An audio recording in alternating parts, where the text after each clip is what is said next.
அத்தியாத்மயோகேன விவிக்த சேவையா பிராணேந்திரியாத்மாபிஜயேன சத்ரியக்கு.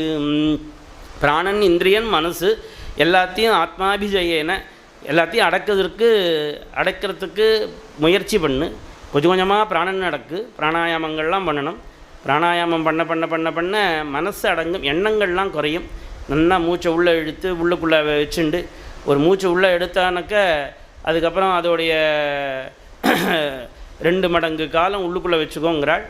10 செகண்டு மூச்சை உள்ளே இழுத்தானாக்கா 20 செகண்டு உள்ளுக்குள்ளே வச்சுக்கணும். பிராணாயாமத்தில் 20 செகண்டு வச்சுட்டு அதுக்கப்புறம் அடுத்த 10 செகண்டு வெளியில் விடணும். இப்படி பிராணாயாமங்கள்லாம் பண்ணணும்.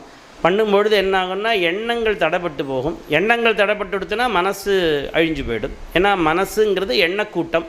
அதனால் எண்ணங்கள் குறைய குறைய குறைய குறைய மனசானது ஒன்றுமே இல்லாமல் ஆகிடும். ஒரு நாளைக்கு மகாபரிவா சொன்ன மாதிரி, அம்மா காமாட்சி எனக்கு மனசே இல்லாமல் பண்ணுன்னா. மனசே இல்லாமல் பண்ணுறதுனா என்னது?